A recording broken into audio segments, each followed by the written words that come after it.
Hola a todos, en esta oportunidad vamos a continuar con los videos de histología y citología, desarrollando el tejido sanguíneo, hablando un poco de la generalidad de la constitución y las funciones de este tejido. Como siempre, a modo de generalidad, vamos a recordar que el tejido sanguíneo es un tejido conectivo especializado que tiene la particularidad de ser el único tejido líquido del organismo. Está constituido a grandes rasgos por una porción forme o una porción celular y una porción líquida que es el plasma.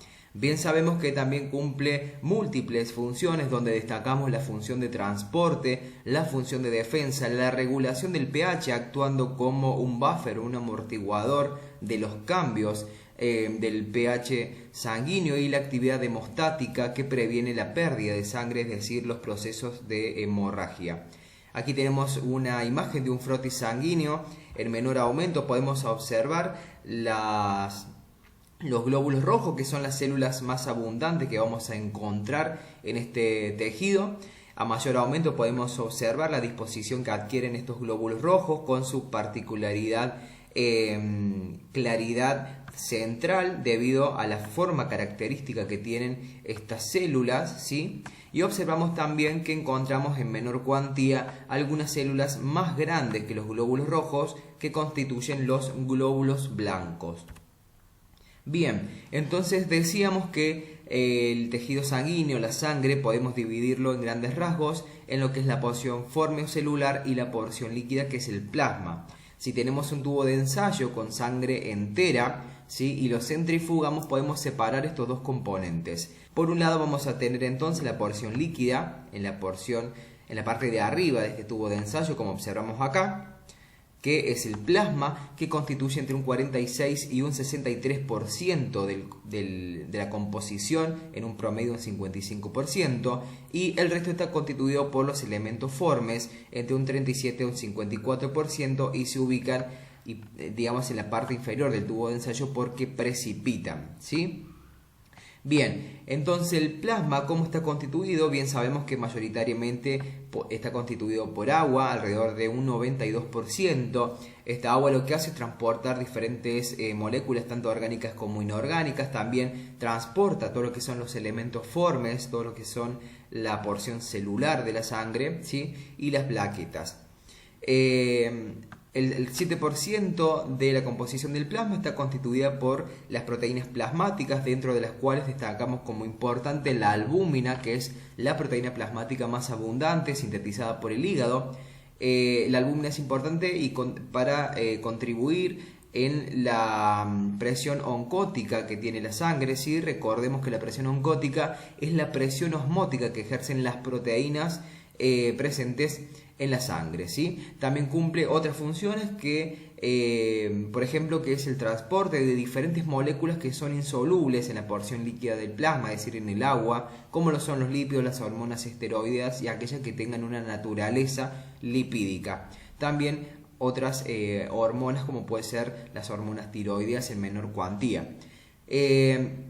Otras de las proteínas son las globulinas, que se clasifican en alfa, beta y gamma globulina. Cumplen funciones de transporte de iones, de hormonas, también de compuestos lipídicos, y una importante función inmunológica. Las gamma globulinas son los anticuerpos que produce nuestro organismo y constituyen una herramienta esencial para la defensa frente a agresiones externas.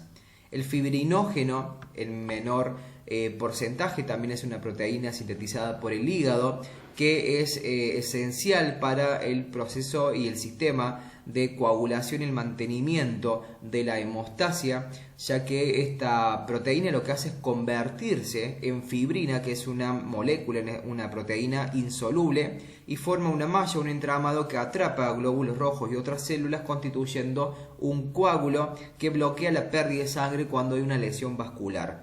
También tenemos en menor porcentaje otras proteínas regulatorias que cumplen funciones tanto enzimáticas, proenzimas y hormonas. En menor porcentaje, alrededor del 1%, tenemos otros solutos donde encontramos electrolitos, lo más importante, el sodio, el potasio, el calcio, ¿sí?, el anión bicarbonato, que va a formar también parte de la regulación del pH o amortiguador sanguíneo. nutrientes orgánicos que son usados para la producción de energía por parte de las células, ya sean que estos nutrientes orgánicos sean incorporados por la dieta, absorbidos desde la mucosa intestinal o que sean producidos por el propio organismo, ¿sí? Entre ellos destacamos los glúcidos como la glucosa, la fructosa, también encontramos ácidos grasos, colesterol, ¿sí? Y aminoácidos. Y los desechos orgánicos producidos por el propio metabolismo, donde encontramos la urea, el ácido úrico, producto del metabolismo nitrogenado, la creatinina, la bilirrubina, producto de la degradación de los glóbulos rojos, y los iones amonio. Un concepto importante para destacar es que cuando hablamos de plasma, plasma no es igual, no es lo mismo que el suero. ¿En qué se diferencian? El plasma se obtiene centrifugando sangre entera, ¿sí? Anticoagulada. Entonces, el plasma se diferencia del suero en que el plasma, contiene el fibrinógeno y los factores de coagulación intacto. Si nosotros dejamos que la sangre se coagule, ¿sí? Por ejemplo, si dejamos que un tubo de ensayo con sangre se coagule, ¿qué va a pasar? Se va a formar un coágulo sanguíneo que se va a retraer y va a separarse de la porción líquida, que en este caso va a ser el suero. El suero es el plasma sin los elementos de la coagulación, es decir, sin el fibrinógeno y sin los factores de coagulación. ¿Por qué? Porque fueron todos utilizados en la formación de este coágulo, ¿sí? Entonces, bueno, esa es la diferencia más importante, que el plasma puede coagular y el suero no. Bien, la otra porción son los elementos formes, la porción celular. Nuevamente, constituyen entre un 37 y un 54% de la sangre. Está constituida por plaquetas y glóbulos blancos, que son la minoría, alrededor de 0,1%. Las plaquetas, que son, ya vamos a desarrollarlo más adelante, pero son unas estructuras anucleadas, son pedazos de citoplasma rodeados por membrana y que participan en los procesos de coagulación. Los glóbulos blancos, que participan en los procesos de defensa. Encontramos los neutrófilos, que son los más abundantes, eosinófilos, basófilos, los linfocitos y los monocitos, que constituyen los agranulocitos, ¿sí? Y las células más abundantes de la sangre son los glóbulos rojos, constituyen entre un 99,9%, tiene una forma característica de un disco bicóncavo con una depresión central y miden aproximadamente alrededor de 8 a 10 micrómetros. Bien, los glóbulos rojos, eritrocitos o hematías, se los conocen con todos estos nombres. Bien, decíamos que tiene una forma característica de ser una célula anucleada, no tiene núcleo como podemos observar, y posee como una ligera depresión central en ambas caras, lo que le otorga, digamos, una biconcavidad en ambas superficies, ¿sí? Y la periferia como que vemos que está más engrosada. Esta forma característica que tiene el glóbulo rojo está dada por las estructuras de su citoesqueleto. Acá tenemos ampliado una porción de la membrana plasmática del glóbulo rojo. Observamos que la bicapa fosfolipídica, donde encontramos proteínas integrales. Recordemos que las proteínas integrales son aquellas que precisamente están integradas y que atraviesan de lado a lado la membrana plasmática. Estas proteínas integrales, las más importantes, son la glucoforina C, que son esta de color violeta, es esta acá, ¿sí? Y la proteína de banda 3 o dímero de banda 3. Observamos también una particularidad, que las proteínas de banda en la cara extracelular, del lado extracelular, en la superficie del glóbulo rojo, ¿sí?, se encuentran glicosilados, es decir, se le agregan por glicosilación diferentes moléculas, ¿sí? Bien, tanto la glucoforina C como la proteína de banda 3 tienen la función de anclar, ¿sí?, la membrana plasmática al citoesqueleto del glóbulo rojo, que son las proteínas que van a estar, digamos, en la cara interna de la célula. También es importante destacar que la proteína de banda 3 o dímero de banda 3 también participa en la adhesión o en la fijación de la hemoglobina en la cara interna del glóbulo rojo. Por otro lado, tenemos proteínas periféricas, es decir, que no atraviesan la membrana de lado a lado, sino que están adheridas en la cara interna del glóbulo rojo. Dentro de estas, las más importantes, tenemos la actina, la proteína de banda 4.1, la tropomiosina, la aductina, ¿sí? La tropomodulina. Otra proteína muy importante también del citoesqueleto es la espectrina, es una proteína periférica que vemos que tiene como una forma como fibrilar, ¿sí? Que constituye todo un entramado, una malla de tipo hexagonal, bien ubicada paralelamente, digamos, en la cara interna de la membrana plasmática. Bien, vemos que todas estas proteínas forman como un complejo que se encargan de mantener y de dar esta estructura característica, la forma característica al glóbulo rojo.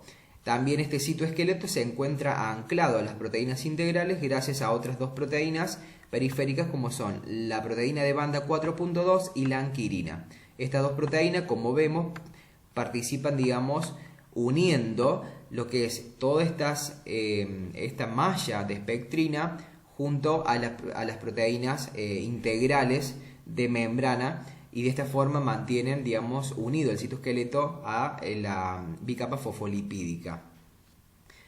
Observamos acá en un frotis sanguíneo que son células anucleadas, y que esta biconcavidad central hace que el centro del glóbulo rojo sea más claro y nosotros lo podamos percibir como ese pequeño halo, ¿sí? Más blanquecino en el centro. Bien, por otro lado también tenemos el sistema de grupos sanguíneos ABO y el sistema del antígeno RH, que es el antígeno Rhesus, ¿sí? Sabemos que los glóbulos rojos se clasifican según diferentes grupos sanguíneos en este sistema, como grupo A, grupo B, grupo AB y grupo O.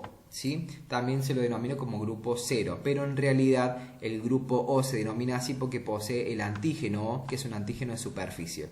¿De dónde viene esta clasificación de grupos sanguíneos? Bien, todos los glóbulos rojos de todas las personas contienen una enzima que se encarga de glicosilar o de formar este antígeno O. Es decir, todos los glóbulos rojos de todas las personas, ¿sí? Poseen una enzima que lo que hace es agregar esta molécula grande, ¿sí? En la superficie externa del glóbulo rojo. Vemos que esta estructura, ¿sí? Este antígeno O, está anclado a una proteína integral de membrana, que es la glucoforina, que es la que vimos anteriormente, la glucoforina C, ¿sí? Entonces, todos los glóbulos rojos de todas las personas contienen una enzima que forma un antígeno O y la ubica en la superficie de nuestro glóbulo rojo. ¿Qué es lo que sucede? Algunas personas, ¿sí? Contienen una enzima adicional, que puede ser la enzima que cataliza o que forma el antígeno A, que se denomina N-acetilgalactosamina transferasa, esa es la enzima. Entonces, las personas que contengan esta enzima van a agregarle al antígeno O, ¿sí? Una N-acetilgalactosamina en la superficie, y esto hace que algunas personas tengan, digamos, un grupo sanguíneo tipo A. ¿Por qué? Porque estas personas entonces poseen la enzima que forma el antígeno O y la enzima que forma el antígeno A.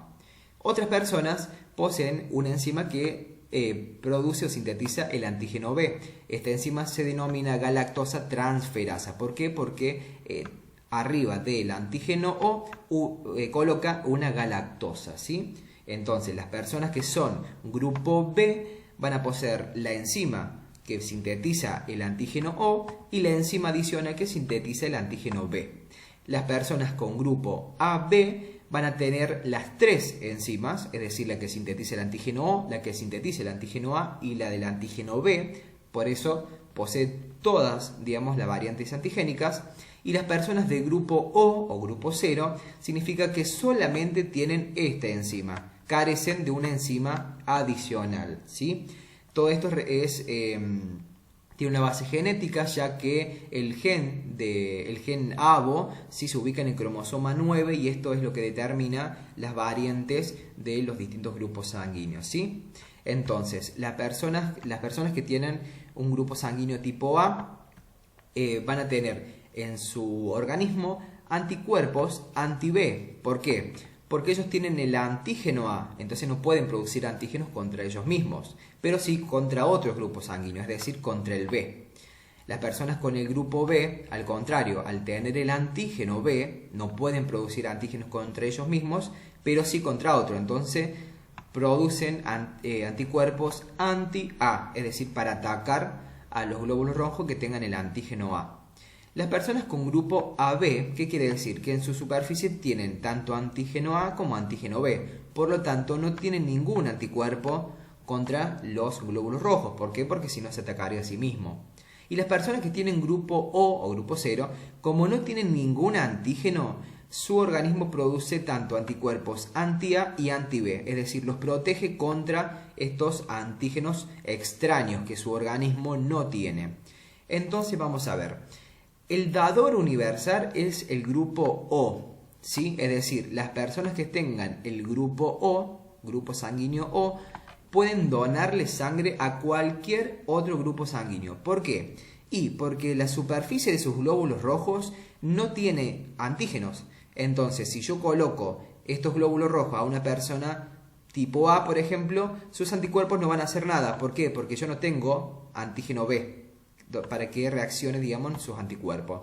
Si se lo transfundo a una persona con grupo B, tampoco le va a hacer nada porque él tiene anticuerpos anti-A, pero mis glóbulos rojos no tienen antígeno A. Y lo mismo pasa con la persona grupo AB, que no tienen ningún anticuerpo en realidad porque tienen todos los antígenos. Entonces, el grupo O es un dador universal. ¿Por qué? Porque no tiene antígenos y por lo tanto el sistema inmunológico del resto de las personas no pueden reaccionar a estos, ¿sí? Ahora, el grupo AB es un receptor universal, es decir, las personas que tengan el grupo AB pueden recibir sangre de cualquier grupo sanguíneo. ¿Por qué? Porque no tienen anticuerpos, ¿sí? Entonces, si yo le doy sangre, le transfundo sangre tipo A o sangre tipo B, nunca va a reaccionar su sistema inmunológico. ¿Por qué? Porque él también los tiene. Entonces, de esta forma, las personas con grupo AB se dice que son receptores universales. Se les puede transfundir cualquier sangre de cualquier otro grupo sanguíneo, ¿sí? Bien, en el interior de los glóbulos rojos encontramos una proteína particular que es la hemoglobina, que bien dice su nombre, es una globina, ¿sí? Que contiene en su centro un grupo hemo. Observamos que la hemoglobina es una proteína grande, compuesta por 4 subunidades, 2 de las cuales son idénticas, ¿sí? Y en su centro contienen el grupo hemo. Este grupo hemo, si lo ampliamos, podemos observar que en su centro tiene un átomo de hierro y este va a ser el encargado, digamos, de unirse a los gases sanguíneos para su transporte, tanto el dióxido de carbono como el oxígeno y también en algunos casos el monóxido de carbono, lo cual es patológico porque muestra mayor afinidad de unión hacia el monóxido de carbono y esto lo hace susceptible a las personas a la intoxicación con este gas. Para ampliar la información con la hemoglobina, les recomiendo ver el video del metabolismo de la hemoglobina, donde describo lo que es la síntesis, el metabolismo y la eliminación de esta proteína. Bien, por otro lado decimos que tenemos los glóbulos blancos o los leucocitos, que constituyen una menor proporción de la porción forme o celular de la sangre. Los glóbulos blancos o leucocitos, el término leuco significa blanco, ¿sí? Se clasifica según la presencia o no de gránulos específicos, ¿sí? En el citoplasma. Todos los glóbulos blancos o leucocitos poseen gránulos inespecíficos, ¿sí? Que son los lisosomas. Simplemente que la clasificación se hace en base a los gránulos específicos. Así hablamos entonces de granulocitos, aquellos que sí contengan gránulos específicos, y agranulocitos, aquellos que no contengan gránulos específicos. Recordemos, tanto los granulocitos como los agranulocitos poseen gránulos inespecíficos porque son lisosomas como cualquier otra célula, ¿sí? Dentro de los glóbulos blancos destacamos los linfocitos, los monocitos, basófilos, este es un neutrófilo, está mal el nombre, ¿sí? Y los eosinófilos. Vamos desarrollando uno por uno. Entonces decíamos los granulocitos son aquellos que poseen gránulos específicos en su citoplasma. Encontramos el neutrófilo, que su nombre de neutro significa, hace referencia a las características tintoriales, es decir, no es ni muy basófilo ni muy eosinófilo, que eso lo diferencia de los otros dos granulocitos, ¿sí? Los neutrófilos son los glóbulos blancos más abundantes de la sangre, que tienen un tamaño entre 10 a 12 micras, ¿sí? Vemos que son mucho más grandes que los glóbulos rojos, que tienen alrededor de 8 micras de tamaño. Poseen múltiples lobulaciones nucleares, por eso se los denomina como polimorfonucleares, porque su núcleo adopta diferentes formas, de allí polimorfo, ¿sí? Vemos que su núcleo se divide en lobulaciones, se segmenta, de allí que nosotros vamos a tener los neutrófilos segmentados, ¿sí? Por lo general, esta segmentación se hace entre 3 a 5 lóbulos. Eso es característico de los neutrófilos. En las mujeres también podemos observar en un frotis sanguíneo de una paciente femenina, podemos observar el corpúsculo de Barr, que es este pequeño palillo de tambor que se le dice porque tiene forma de un palillo de tambor, ¿sí? Que es la condensación del cromosoma X, ¿sí? Puede abandonar la circulación como cualquier otro leucocito y migrar a los tejidos periféricos para su acción, ¿sí?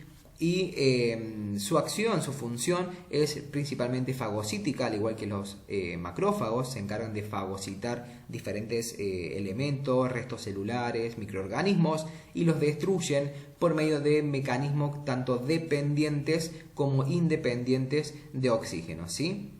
Entonces decíamos que es un granulocito porque posee gránulos primarios, azurófilos o inespecíficos, como cualquier otra célula, que son gránulos grandes y abundantes que se pueden observar por microscopía electrónica, que en realidad estos gránulos son los lisosomas, ¿sí? Que contienen meloperoxidasas, hidrolasas y defensinas como cualquier otra célula, ¿sí? Bien, y es un granulocito porque posee gránulos secundarios o gránulos específicos. Estos gránulos son los más pequeños y poseen diferentes enzimas como fosfolipasas, colagenasas, activadores de complemento y péptidos antimicrobianos. Todas de estas son enzimas y son sustancias que participan en la eliminación de aquellos restos celulares y microorganismos que el neutrófilo fagocita, ¿sí? Es su arsenal para eliminar a aquellos compuestos, digamos, que él fagocita. También los neutrófilos se caracterizan por tener gránulos terciarios que no tienen los otros granulocitos, que contienen fosfatasas, gelatinasas y colagenasas, también diferentes enzimas que participan o ayudan al neutrófilo en su función de defensa. Como podemos observar aquí en un frotis de sangre periférica, observamos que es una célula mucho más grande que los glóbulos rojos en promedio, ¿sí? Con un núcleo multilobulado, como dijimos, en promedio va entre 3 a 5 lobulaciones o segmentos, ¿sí? Su citoplasma presenta una microgranulación, como observamos, ¿sí? Que no podemos clasificarla si es muy basófila o muy eosinófila, de allí su nombre neutrófilo. Bien, decíamos que los neutrófilos, al igual que el resto de los glóbulos blancos o leucocitos, pueden migrar a los tejidos periféricos, es decir, abandonar la circulación y pasar hacia los tejidos conectivos para cumplir su función de defensa. ¿Cómo es que hacen esto? Bueno, los glóbulos blancos o leucocitos, en este caso tenemos el esquema de un neutrófilo que viaja por la sangre y cuando se desencadena un proceso inflamatorio, los primeros que van a actuar son los macrófagos y van a comenzar a liberar muchas moléculas, entre ellas son las citoquinas o quimioquinas, ¿sí? Que van a pasar a la circulación y van a ser quimiotácticas, es decir, son sustancias que van a atraer a los glóbulos blancos al sitio donde se está produciendo el proceso inflamatorio o la lesión.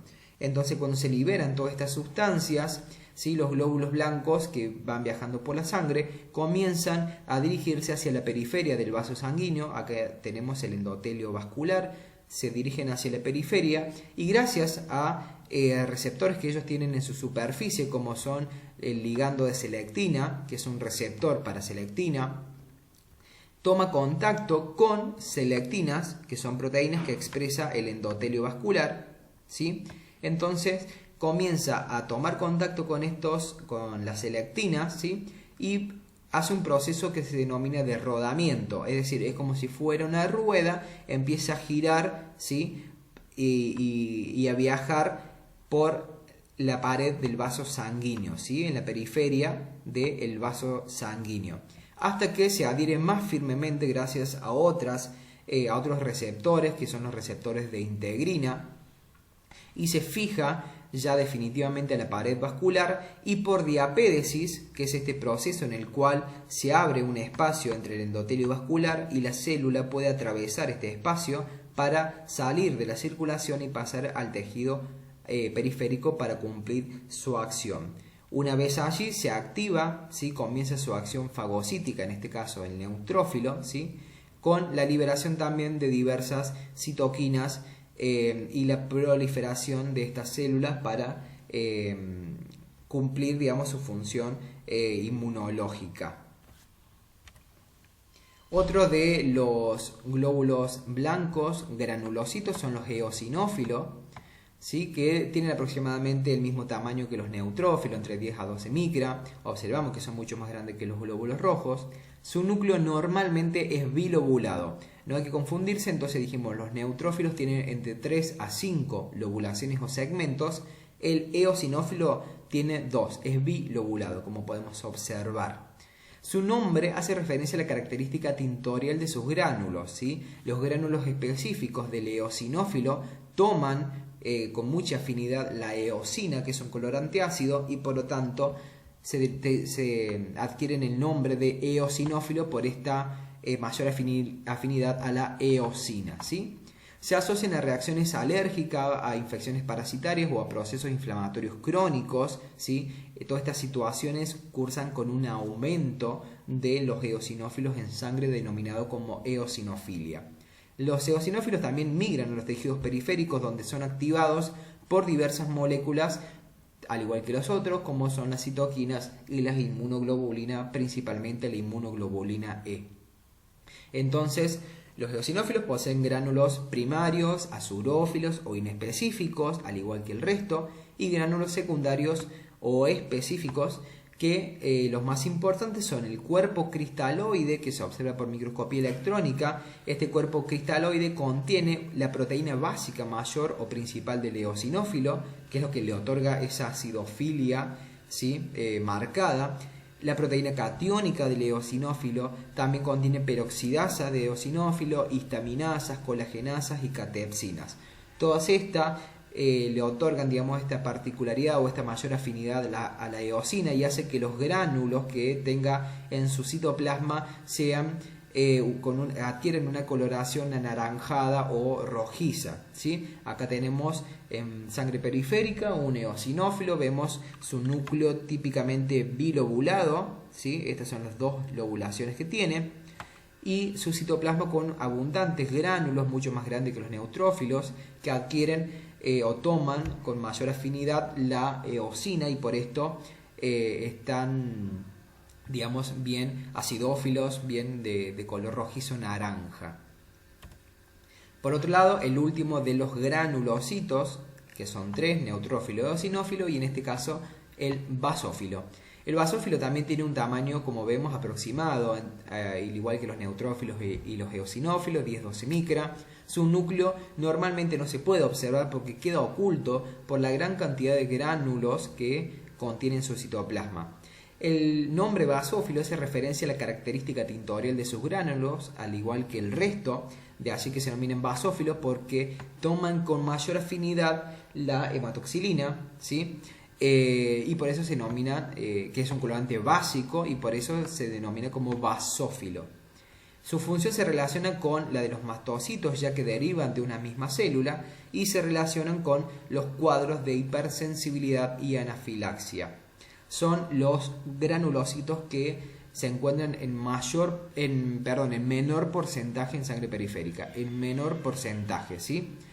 También tienen gránulos primarios azurófilos o inespecíficos, y los gránulos secundarios o específicos contienen heparina, que es un anticoagulante, histamina, heparansulfato, leucotrienos, interleuquinas 4 y 13, que estimulan la producción de inmunoglobulina E o anticuerpo E, que tiene relación con la actividad de los eosinófilos. Como podemos observar en sangre periférica, tiene un tamaño bastante similar a lo que son los neutrófilos y los eosinófilos. El núcleo que no se puede apreciar porque queda oculto por la gran cantidad de los gránulos, que son bien basófilos, son bien oscuros, toman la hematoxilina, ¿sí? Y se tiñen de ese color azul oscuro o violeta. Dentro de los agranulocitos, que se denominan así como agranulocitos porque carecen de gránulos específicos, ¿sí?, encontramos los monocitos, que son los precursores de las células del sistema fagocítico mononuclear. Son las células más grandes del extendido sanguíneo, ¿sí? Inmigran a los tejidos y se diferencian en células del sistema fagocítico mononuclear. Es decir, los monocitos los vamos a encontrar en la sangre periférica, y cuando salen de los vasos sanguíneos y pasan al tejido conectivo periférico, se diferencian en las células de fagocítico mononuclear, y dependiendo su localización adquieren diferentes nombres. Por ejemplo, histiocitos si están en tejido conectivo, osteoclastos si están en huesos, células de Kupffer si están en hígado, ¿sí? Poseen una escotadura característica en su núcleo, que es lo que nos permite diferenciarlo en los frotis o en los preparados sanguíneos, y se transforma en los macrófagos, que actúan como células presentadoras de antígenos, ¿sí? Todos estos son macrófagos en sí, pero que adquieren diferentes nombres. Tiene gránulos primarios, azurófilos o inespecíficos, al igual que el resto, pero como observamos no tienen gránulos específicos, por eso se denominan agranulocitos. En sangre periférica entonces vemos que es la célula, el leucocito o glóbulo blanco más grande que hay. Observamos un gran núcleo con forma arriñonada, se dice, porque tiene forma como de un riñón, con una escotadura central, que es esta, que le otorga esa característica como si fuera un riñón, un frijol o un poroto, ¿sí? También lo observamos acá. Esto es característico del monocito y es lo que nos permite diferenciarlo del resto. Otro de los agranulocitos son los linfocitos, son los más importantes y los más abundantes de los agranulocitos. Son las principales células del sistema inmunológico, ¿sí? Son los más comunes, y existen varios tipos de linfocitos que son indistinguibles en el frotis sanguíneo, ¿sí? Y los clasificamos en base a su función. Es decir, en un frotis, en un extendido sanguíneo, nosotros no vamos a poder diferenciar si es un linfocito B, si es un linfocito T, si es un natural killer o qué tipo de linfocito es. Simplemente podemos decir que es un linfocito. Podemos, en algunos casos, algo un poco complicado, decir si es un linfocito pequeño, mediano o grande, pero no su actividad. Observamos cuál es la diferencia. Los linfocitos, que son más abundantes que los monocitos, ¿sí?, son más chicos en tamaño. Observamos lo que es que es un monocito, que es una célula mucho más grande, y este es un linfocito más chico. El linfocito tiene un núcleo que es redondo u ovalado, que ocupa casi toda la célula, dejando muy poco citoplasma. En cambio, el monocito dijimos que tenía esta forma como de un riñón con la escotadura central, que es esta, y generalmente tiene un poco más de citoplasma. Observamos acá en sangre periférica nuevamente, vemos que los linfocitos casi tienen el tamaño de un glóbulo rojo, ¿sí?, con un gran núcleo que ocupa casi toda la célula, dejando una media luna o semiluna de citoplasma color, digamos, celeste en la periferia. ¿Cómo es que clasificamos en cuanto a su función a los linfocitos? Bueno, como linfocitos B son aquellos que al tomar contacto con un antígeno, con un microbio, se diferencian en células plasmáticas que son productoras de anticuerpos. Entonces los linfocitos B se activan, se diferencian en células plasmáticas, y dependiendo del tipo de antígeno o microbio van a secretar diferentes tipos de anticuerpos que van a cumplir la función de neutralizar a los microbios, van a favorecer la fagocitosis al formar moléculas, digamos, mucho más grandes, y también participan en la activación del complemento. Otro de los linfocitos es el linfocito T helper, colaborador o ayudante. Este linfocito, al tomar contacto también con el antígeno, a través de una célula presentadora de antígeno, lo que va a hacer es liberar muchas moléculas como son citoquinas, entre ellas interleuquina, factor de necrosis tumoral, entre otros, ¿sí? Y estas moléculas van a servir para, por ejemplo, activar a los macrófagos y que puedan degradar los elementos que han fagocitado, para estimular a los neutrófilos que también se activen, que cumplan su función fagocíticas y a que migren o lleguen mayor cantidad de neutrófilos desde la sangre. También hace que el resto de las poblaciones celulares de linfocitos T, de linfocitos B, puedan activarse y puedan proliferar formando más cantidad de células que respondan mejor al proceso inflamatorio. Entonces se denominan como linfocito T helper, colaborador o ayudante, precisamente porque ayuda a la función del resto de las células del sistema inmunológico. Tenemos también el linfocito T citotóxico, que se denomina así porque es tóxico para la célula. Lo que hace es una célula que está infectada y está expresando o está produciendo antígenos anormales o raros, ¿sí? Estas células los identifica y lo que hace es tomar contacto e induce a la muerte. Por eso mata de esta forma a la célula infectada, cortando el proceso, digamos, que está ocasionando en este caso, por ejemplo, la infección o la inflamación. También tenemos linfocitos T reguladores, que son muy importantes. Lo que hacen precisamente es regular la respuesta inmunológica. De esta forma actúan como un sensor y controla que las respuestas inmunológicas frente a una agresión no sean ni muy excesivas ni tampoco que estén en defecto, ¿sí? Entonces, de esta forma lo controla, y una vez que la situación se resolvió, que el proceso inflamatorio se resolvió, que se eliminó el agente causal de la lesión, lo que hace el linfocito T regulador es liberar compuestos que cortan la respuesta inmunológica, la suprime para que vuelva todo a la normalidad, ¿sí? De esta forma actúa suprimiendo la respuesta inmunológica. Y finalmente están las células natural killer o linfocitos natural killer, que lo que hacen también es tomar contacto con células que expresan antígenos anormales, por ejemplo células infectadas por virus, células tumorales. Entonces lo que hace es matarla, induciendo a la apoptosis. Toman contacto receptores, ¿sí? Y lo que hace el linfocito es hacer que esta célula active una cascada interna de proteínas que llevan a la apoptosis, a la muerte celular programada, para eliminar, digamos, la causa de esta situación.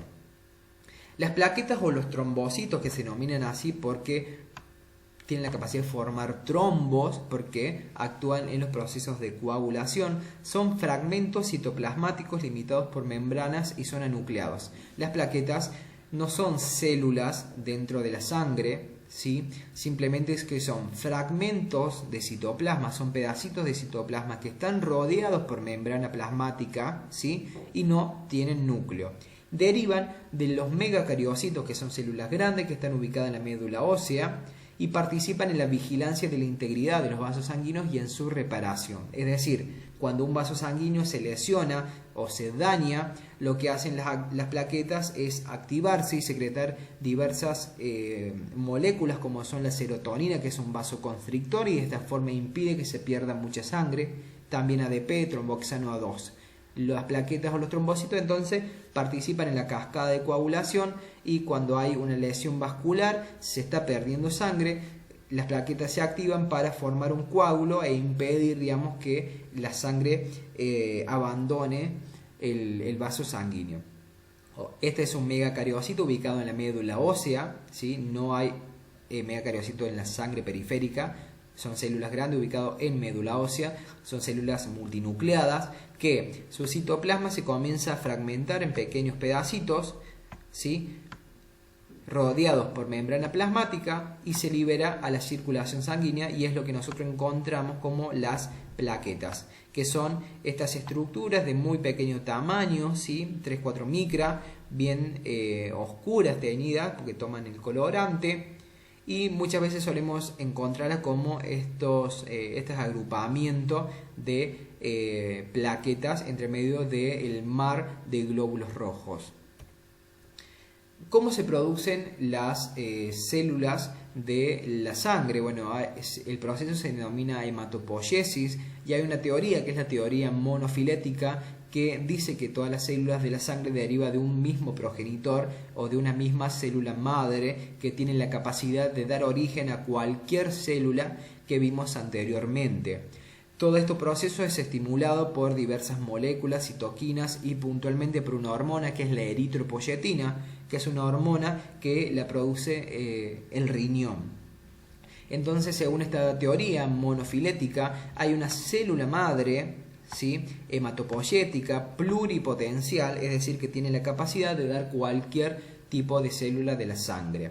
Esta célula madre se va a diferenciar en dos, que es una célula progenitora linfoide y una célula progenitora mieloide.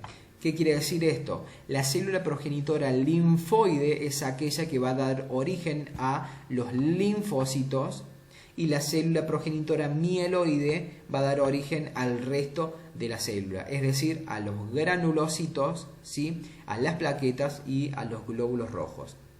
Entonces, la célula progenitora linfoide común lo que va a dar origen se va a diferenciar según los estímulos en un linfocito pre-natural killer, en un linfocito pre-T y en un linfocito pre-B.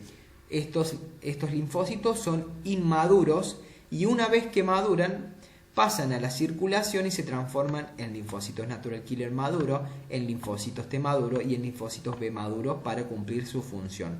Como observamos, esta línea de puntos, ¿sí?, me separa lo que son las células que se encuentran en médula ósea, que son todas estas, las células que encuentro en la sangre y las células que encuentro en el tejido conectivo o en el tejido periférico que han abandonado la circulación.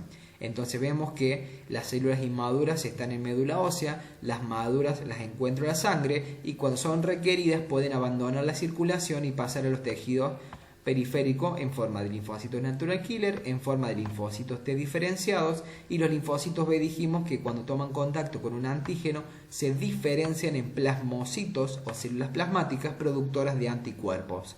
Todas estas constituyen un linaje linfoide. Recordemos que bueno, todas estas derivan de un mismo precursor linfático, ¿sí?, que es una célula progenitora linfoide común. También no se sabe si esta célula es la que da origen a, o puede dar origen también a las células dendríticas, que son células presentadoras de antígeno. Por esto es la línea de puntos. La célula progenitora mieloide común a su vez puede subdiferenciarse en una célula progenitora de granulocitos monocitos, ¿sí? Entonces de esta forma, ya el nombre nos dice, nos va a dar origen a la forma inmadura, a la procélula dendrítica, es una célula inmadura, que cuando madura va a pasar directamente a los tejidos periféricos. Observamos que en la sangre no tenemos células dendríticas, son células que encontramos en el tejido conectivo y son células que se encargan de presentar antígenos a los linfocitos para su función. También dijimos que son precursores de los granulocitos, por lo tanto vemos que tenemos los precursores de los neutrófilos, los progenitores de los basófilos mastocitos, que habíamos dicho que derivaban de una misma célula, y los progenitores de los eosinófilos. También son precursores de los monocitos, por lo tanto encontramos la célula progenitora de monocitos. Todas estas son formas inmaduras que al madurar pasan a la sangre periférica en forma de neutrófilo, en forma de basófilo, en caso de que esta célula se diferencie en basófilo, y si esta célula se diferencia a mastocito, no vamos a tener mastocito en sangre, sino que va a pasar directamente al tejido periférico, ¿sí? No hay mastocitos en la sangre, sí hay basófilos. Por eso, digamos, a pesar de que provengan de una misma célula común, su ubicación es diferente. La precursora de eosinófilos va a dar los eosinófilos maduros, que van a migrar también al tejido periférico. Y los monocitos dijimos que los podemos encontrar en la sangre periférica, son las células más grandes, con esta escotadura central característica, ¿sí? Con forma riñonada, y que cuando pasan a los tejidos periféricos constituyen el sistema fagocítico mononuclear, que son los macrófagos, y dependiendo de su ubicación van a adquirir diferentes nombres, sean células de Kupfer, sean osteoclastos, sean histiocytos. Bien, también esta era una de las variantes. La otra es que la célula progenitora mieloide pueda diferenciarse a megacariocitos y eritrocitos, lo cual me va a dar a los progenitores de los megacariocitos, que es esta célula grande, vimos, ubicada en médula ósea, que da origen a las plaquetas, y la progenitora de los eritrocitos, que me va a dar los eritroblastos, que son todas las formas inmaduras del glóbulo rojo, que son células nucleadas, como observamos. Y una vez que estas formas inmaduras del glóbulo rojo pierden su núcleo, pasan a la circulación como el eritrocito característico que encontramos en la sangre periférica. Observamos que las plaquetas y los glóbulos rojos no están en tejido conectivo o en los tejidos periféricos. Se encuentran dentro del compartimento vascular y se encargan de mantenimiento, digamos, también de la integridad del endotelio vascular. La médula ósea la podemos clasificar según su color como médula ósea roja, que es aquella que se encuentra dentro de la cavidad medular de los huesos largos principalmente, como son el fémur, aunque también podemos encontrarlo en esternón, en las crestas ilíacas, ¿sí? Y está compuesta por un componente vascular, que son los capilares sinusoidales o capilares discontinuos, y una malla de células hematopoyéticas, es decir, digamos como todo un entramado de células, tanto maduras o que acaban de madurar, y todos sus progenitores inmaduros, incluidas las células madres. Observamos acá que tenemos un esquema de cómo es la médula ósea, entonces ubicada dentro del compartimento medular de los huesos. Vemos que tenemos los vasos sanguíneos con el endotelio discontinuo, son los capilares sinusoidales que requieren de esta discontinuidad para que las células puedan pasar, digamos, a la circulación periférica. Acá tenemos, por ejemplo, un megacariocito que nos está dando acá algunas plaquetas que están pasando a la sangre, por ejemplo, ¿sí? Acá tenemos, bueno, leucocitos con megacariocitos que también están dando acá plaquetas y están pasando al interior de un capilar sinusoide. Observamos acá neutrófilos, ¿sí? Que también están abandonando la médula ósea y están pasando a la circulación.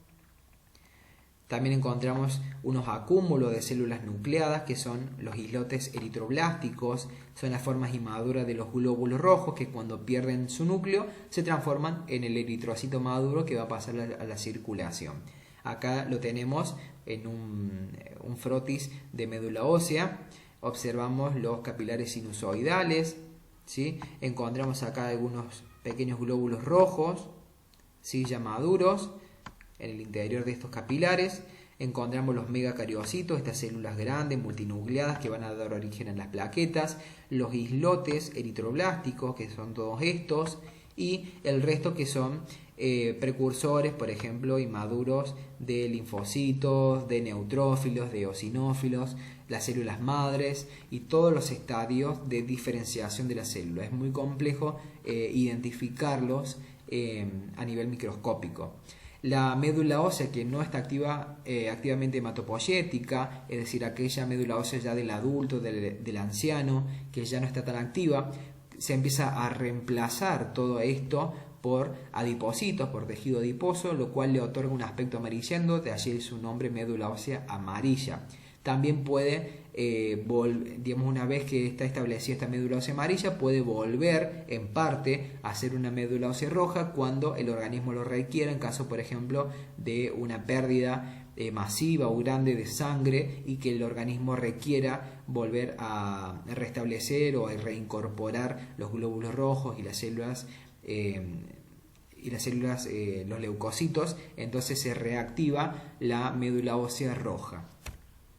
Entonces, a modo de conclusión, la sangre dijimos que es un tejido conectivo especializado que tiene la particularidad de ser el único tejido líquido. Está constituida por una porción forme o celular que incluye los glóbulos rojos, los glóbulos blancos granulocitos y granulocíticos, y las plaquetas, que no son células, ¿sí? Son fragmentos citoplasmáticos del megacariocito, y la porción líquida, que es el plasma, que el plasma se diferencia del suero porque el plasma contiene los elementos de la coagulación, como son el fibrinógeno y los factores de coagulación, y el suero no. Los glóbulos rojos, hematíes o eritrocitos, cumplen importantes funciones en el transporte de los gases sanguíneos, incluido el oxígeno, el dióxido de carbono, y participan también en los procesos de hemostasia, es decir, en la formación del coágulo que bloquea la pérdida de sangre en caso de una lesión vascular. Los glóbulos blancos participan en múltiples tareas de control y ejecución de la inmunidad, ya sea actuando de forma celular o humoral en la producción de anticuerpos. Las plaquetas o los trombocitos son estructuras anucleadas que participan principalmente en los procesos de hemostasia, vigilando que los vasos sanguíneos no estén lesionados, y en caso de estar lesionados actúan para evitar que se pierda la sangre. La médula ósea contiene los precursores de las células sanguíneas y se clasifican en médula ósea roja, cuando tiene una hematopoiesis activa, cuando está produciendo activamente células de la sangre, o médula ósea amarilla, cuando ya ha disminuido su función y se reemplaza parte de todas estas células por adipocitos o tejido adiposo. Eso es todo, espero que les sea de utilidad. Me puedes seguir en mi cuenta de Facebook, facebook.com/medicina bioquímica, o en mi cuenta de Instagram, medicina/bioquímica, o Nico-Rinaldi. Dale like al video, suscribirte al canal. Gracias.